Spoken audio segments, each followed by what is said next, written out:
26/8/2025 ला government of महाराष्ट्रानं एक नवीन नोटीस जी आहे ती अपडेट केली आहे। नोटीस नंबर 13 तुम्हाला बघायला भेटते। नीट यूजी 2025 बद्दल ही नोटीस आहे। याच नोटीस सोबत गव्हर्नमेंट ऑफ महाराष्ट्रानं अजून 2 नोटीस दिलेल्या आहेत। ग्रुप बी ची ही नोटीस तुम्हाला बघायला मिळते आणि ग्रुप सी ची पण नोटीस यांनी अपडेट केली आहे। ग्रुप सी च्या नोटीस बद्दल आपण पुढच्या व्हिडिओमध्ये चर्चा करूया। आता आपण या व्हिडिओमध्ये चर्चा करणार आहोत जी काय नोटीस नंबर 13 आहे। यामध्ये त्यांनी मेन्शन केले की जे काय आपला बीएमएस कोर्स आहे, बीएचएमएस आणि बीएमएस कोर्स आहे ना, त्यांचा कॅप राउंड 1 आणि 2 चा पूर्ण शेड्यूल यांनी या ठिकाणी मेन्शन केला। अकॅडमिक इयर 2025-26 चा नवीन ऍप्लिकेशन फॉर्म ओपन होत आहेत। त्या ऍप्लिकेशन फॉर्म कुणाला फिल करणे, ज्यांनी अगोदर केलता त्या विद्यार्थ्यांना फिल करणं आहे की नाही करणं आहे, त्याचबरोबर चॉईस फिलिंग साठी कोणते विद्यार्थी एलिजिबल राहतील, रूल काय आहेत, याची सविस्तर माहिती या नोटीस मध्ये आहे आणि ती पूर्ण इन्फॉर्मेशन सविस्तर एक्सप्लेन करून मी तुमच्याबरोबर शेअर करत आहे। त्यामुळे तुम्ही पूर्ण व्हिडिओ बघा, तुमचे 100% डाऊट क्लिअर होऊन जातील। जर तुमचा एखादा डाऊट शिल्लक राहत असेल तर तुम्ही कमेंट मध्ये कमेंट करा, मी त्याचा रिप्लाय करण्याचा नक्की प्रयत्न करेल। तुम्हाला जरी पीडीएफ हवी असेल तर तुम्ही आमचा टेलिग्राम ग्रुप जॉईन करा, आम्ही तिथे ही पीडीएफ तुम्हाला फ्री ऑफ कॉस्ट मध्ये नक्की शेअर करू। आता आपण जर पीडीएफ ला रीड केलं तर सगळ्यात अगोदर एक गोष्ट लक्षात ठेवा, आपले जे बीएमएस, बीएचएमएस आणि बीएमएस कोर्स आहेत ना, तिन्ही त्यातले ग्रुप बी मध्ये येत आहे आणि आपल्याला ग्रुप बी चं कॅप राउंड 1 आणि 2 चं दोन्हीचं टाइम टेबल या ठिकाणी मेन्शन केलंय। जोपर्यंत नवीन पीडीएफ येत नाही तोपर्यंत हाच आपला डेट जो आहे तो राहणार आहे, ही गोष्ट लक्षात ठेवा। आता जर आपण फर्स्ट सिरियल नंबरचा पॅराग्राफ रीड केला ना, त्यांनी या ठिकाणी मेन्शन केलं की तुम्हाला जो काय ऑनलाईन ऍप्लिकेशन फॉर्म भरणं आहे ना, तर तो आपल्याला 1/9/2025 ते 4/9/2025 11:59 AM पर्यंत भरणं आहे। लक्षात ठेवा, जो काही शेवटच्या डेटचा टाइम असतो ना, तो पण खूप जास्त इम्पॉर्टंट असतो। तुम्ही जर टाइम मिस केला आणि 1-2 मिनिट लेट जरी झाले तरी तुमचा कुठल्याही प्रकारे ऍप्लिकेशन फॉर्म भरून घेतला जात नाहीये। तर तुम्हाला ग्रुप डी साठी जो ऍप्लिकेशन फॉर्म भरणं आहे ना, तो 1/9/2025 ते 4/9/2025 11:59 AM पर्यंत फिल करणं, ही गोष्ट लक्षात ठेवा। त्याचबरोबर ज्या मुलांनी एमबीबीएस बीडीएस च्या राऊंड 1 च्या अगोदर जे ऍप्लिकेशन फॉर्म ओपन झाले ना सर्व कोर्स साठी, तिथं जर तुम्ही फॉर्म फिल केला असेल तर तुम्हाला इथं कुठल्याही प्रकारे परत ऍप्लिकेशन फॉर्म भरायची गरज नाहीये। तुम्ही जरी भरायला गेले तरी तुमचा फॉर्म जो आहे तो फिल होणार नाहीये, कारण आपण जे ऍप्लिकेशन फॉर्म फिल केले ना कॅप राउंड 1 ला एमबीबीएस बीडीएस च्या अगोदर, तर ते सर्व ग्रुप साठी, सर्व कोर्स साठी होते, ही गोष्ट लक्षात ठेवा। फक्त ज्या मुलांनी डॉक्युमेंट नव्हते किंवा काय प्रॉब्लेम मुळे फॉर्म फिल केला नाही ना, तर ते मुलं आता फॉर्म फिल करून या ठिकाणी ग्रुप बी च्या फर्स्ट सेकंड राऊंडला, त्याचबरोबर थर्ड राऊंड एमबीबीएस बीडीएस चा, फोर्थ राऊंड एमबीबीएस बीडीएस चा आणि फिजिओथेरपीच्या सर्व राऊंड साठी आणि बीएमएस बीएचएमएस च्या सर्व राऊंड साठी तुम्ही अप्लाय करू शकता।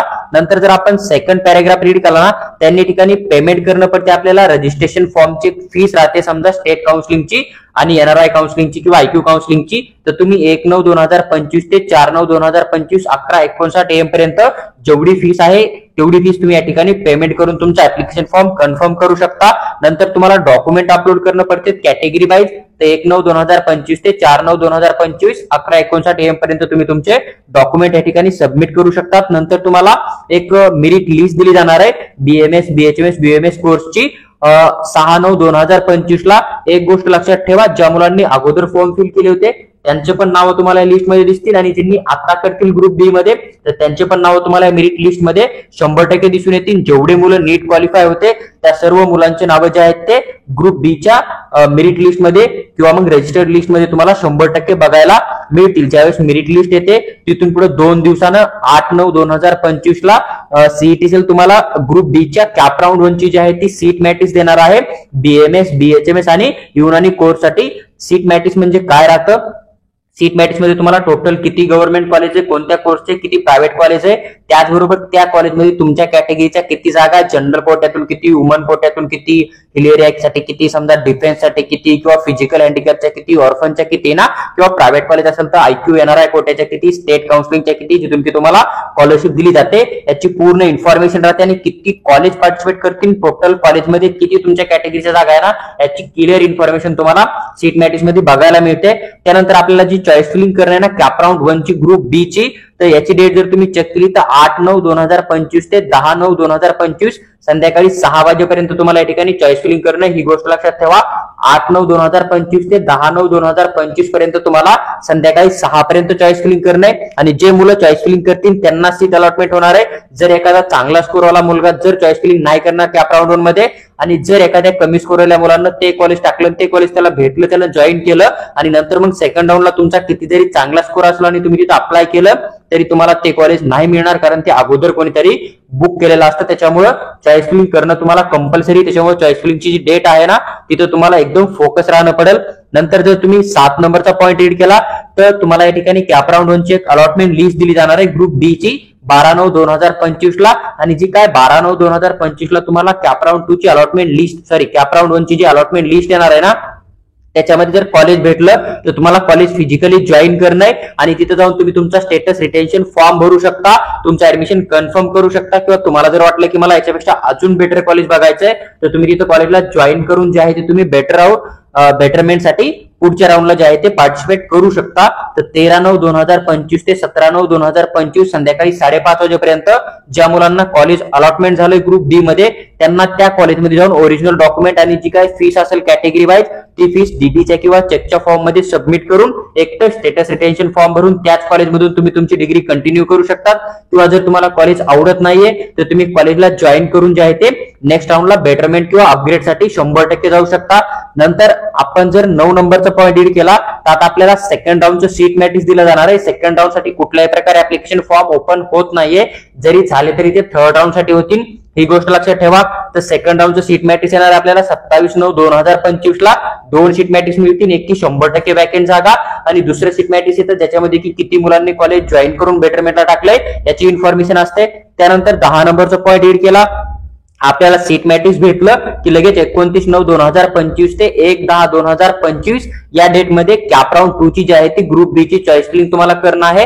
तुम्ही चॉईस फिलिंग करणार आहे, लगेच तुम्हाला कॅप राऊंड 2 चा रिझल्ट दिला जाणार आहे ग्रुप बी चा 4/10/2025 ला तुमचा रिझल्ट येणार आहे. जर तुम्हाला सीट अलॉटमेंट झालं तर तुम्ही कॉलेजमध्ये जाऊन स्टेटस रिटेन्शन फॉर्म भरून तिथून आपली डिग्री कंटिन्यू करू शकता. किंवा जे कॉलेज तुम्हाला अलॉटमेंट झालं त्या कॉलेजला तुम्ही जॉईन करून पूर्ण ओरिजिनल डॉक्युमेंट जी काय फीस असेल डीडीच्या फॉर्म मध्ये चेकच्या फॉर्म मध्ये सबमिट करून तुम्ही कॉलेजला जॉईन करून बेटरमेंटला पण जाऊ शकता.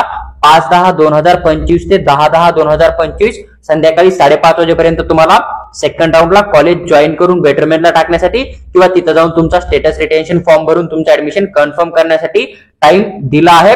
आता जर आपण पीडीएफ ला थोडं खाली रीड केलं ना तर डेटच्या नंतर तुम्हाला काही इम्पॉर्टंट इन्फॉर्मेशन बघायला मिळते. यामध्ये यांनी मेन्शन केलंय की registration and submission of preference जे आहे ना ते तुम्हाला स्ट्रिक्टली जे डेट दिली आहे त्या डेट मध्ये करणं आहे. जर तुम्ही डेट मिस केली आणि तुमचं जर काही नुकसान होत असेल तर त्यासाठी तुम्ही जबाबदार राहणार आहे. आणि असा रूल आहे की कॅप राऊंड 1 मध्ये जे अलॉटमेंट होणार आहे जे मुलं कॉलेज जॉईन करणार आहे ना तर त्या सीट जे आहे ते त्याच मुलांच्या बुक राहतील. त्याच्यानंतर कॅप राऊंड 2 मध्ये किती जरी जास्त स्कोर वाला चॉईस फिलिंग करेल ना कोणी 30 मार्क पण तरी तुम्हाला तिथं कुठल्याही प्रकारे अलॉटमेंट केलं जाणार नाहीये, कारण ती सीट त्या मुलांना त्या ठिकाणी बुक केलेली असते. नंतर सेकंड पॉईंट जर तुम्ही वाचला ना त्या ठिकाणी साफ मेन्शन केलंय की स्टुडंटला केअरफुली जे आहे ते इन्फॉर्मेशन ब्राउचर रीड करणं आहे. त्याच्यामध्ये रजिस्ट्रेशन आणि चॉईस फिलिंगचे जे रूल्स आहेत ना किंवा कॅप राऊंड 1 साठी अपग्रेडचे असतील फ्री एक्झिटचे असतील तर ते पूर्ण रीड करणं, ते रूल तुम्हाला 100% फॉलो करणं, ही गोष्ट लक्षात ठेवा. नंतर तिसरा पॉईंट आहे आणि जो की आपला डाऊट क्लिअर करून जातो की ज्यांनी अगोदर ऍप्लिकेशन फॉर्म भरलाय त्यांना परत ऍप्लिकेशन फॉर्म भरायची कुठल्याही प्रकारे काहीही गरज नाहीये, ही गोष्ट लक्षात ठेवा. नंतर यांनी अजून एक पॉईंट मेन्शन केलाय की ज्यांनी अगोदर ऍप्लिकेशन फॉर्म फिल केले होते ना ते सर्व विद्यार्थी या ठिकाणी बीएमएस बीएचएमएस च्या चॉईस फिलिंग साठी इलिजिबल असणार आहेत. त्यानंतर जर आपण 5 नंबरचा पॉईंट बघतोय त्यांनी मेन्शन केलंय की student allotted seat must complete document verification and reporting within the stipulated time secured to their admission. म्हणजे मी तुम्हाला जसं सांगितलं ना की ज्या दिवशी कॅप राऊंड 1 चा रिझल्ट येणार आहे किंवा कॅप राऊंड 2 चा रिझल्ट येणार आहे त्याच्यानंतर जी काय डेट मेन्शन आहे ना त्या डेट मध्ये तुम्हाला जाऊन जे आहे ते कॉलेजमध्ये डॉक्युमेंट आणि फीस जमा करणे, कॉलेजला जॉईन करून बेटरमेंटला टाकणे किंवा जर तुम्हाला कॉलेज आवडत तिथे जाऊन तुमचा रिटेन्शन फॉर्म भरणे. जर तुम्ही ह्या डेट मध्ये तुमचं ऍडमिशन नाही केलं तर तुमचं ऍडमिशन जे आहे ते कॅन्सल होणार आहे. तुम्हाला नंतर परत सेकंड राऊंडला चॉईस फिलिंग करणे आणि जो काय सेकंड राऊंडचा किंवा थर्ड राऊंडचा कट ऑफ जाईल ना तर त्याच कट ऑफ नुसार तुम्हाला जे आहे ते सीट अलॉटमेंट केलं जाणार आहे, ही गोष्ट लक्षात ठेवा. यांनी खाली 6वा पॉईंट तोच मेन्शन केलाय की जर एखादा विद्यार्थी समजा कॉलेज जॉईन करण्यासाठी जर फेल गेला त्या राऊंडच्या डेट मध्ये तर त्याचे ऍडमिशन जे आहे ते कॅन्सल केलं जाणार आहे. त्या राऊंड साठी मग तुम्हाला सेकंड राऊंडला परत चॉईस फिलिंग करणे, मग परत जेवढा कट ऑफ जाईल त्यानुसार तुम्हाला जे आहे ते कॉलेज अलॉटमेंट केलं जाणार आहे. आणि जर चॉईस करणारा मुलगा तुमच्यापेक्षा जास्त स्कोरला जर समजा सेकंड राऊंड मध्ये पार्टिसिपेट करत असेल तर ती सीट त्याला दिली जाणार आहे, तुम्हाला दिली जाणार नाही. ही पण गोष्ट लक्षात ठेवा. त्यामुळे तुम्ही कॉलेज जॉईन करून जर बेटरमेंट करत असाल तर तुमच्यासाठी सगळ्यात बेस्ट राहील.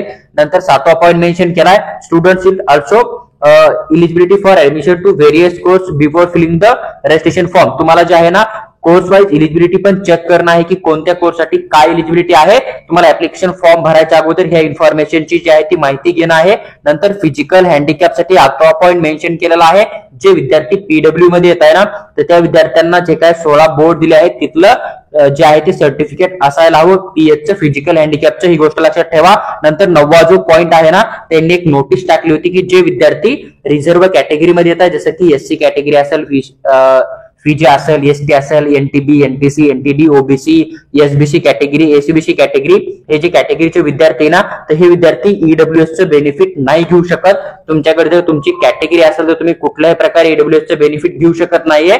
जर तुम्ही चुकून जर समजा ईडब्ल्यूएस जर केला असेल तर तुम्ही तुमचा ऍप्लिकेशन फॉर्म जो आहे तो सीईटीसीएल ला मेल करून तिकीट करून जो आहे तो एडिट करून घेऊ शकता, जेणेकरून की तुमचं कुठल्याही प्रकारे नुकसान होणार नाहीये.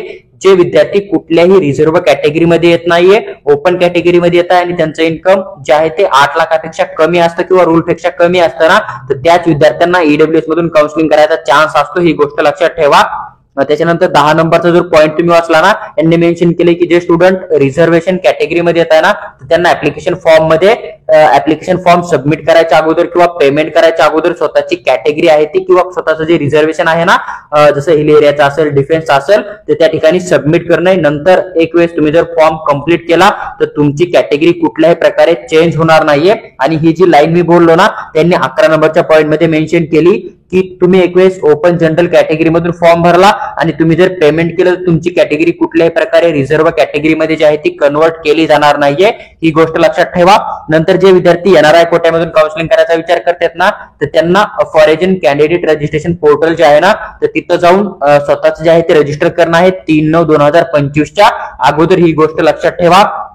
त्यानंतर एनआरआयचे जे स्टुडंट आहेत ना ते फक्त 15% ज्या जागा असतात ना IQ एनआरआय कोट्याच्या तिथं सीट अलॉटमेंटसाठी इलिजिबल आहे. ज्या काय आपल्या 70% जागा राहतील समजा स्टेट काउन्सिलिंग मधून किंवा 15% ऑल इंडिया कोट्याच्या जागा राहतील ना तिथं तुम्ही कुठल्याही प्रकारे तुमचं ऍडमिशन करू शकत नाहीये, ही तुम्हाला गोष्ट लक्षात ठेवणं आहे. आणि येणाऱ्या काळातली जी काय अपडेट असेल ना तर सीईटीसीएलच्या याच वेबसाईटवर तुम्हाला जे आहे ते सीईटीसीएल शेअर करत आहे, त्यामुळे तुम्हाला या वेबसाईटवर कनेक्ट राहणं खूप जास्त इम्पॉर्टंट आहे.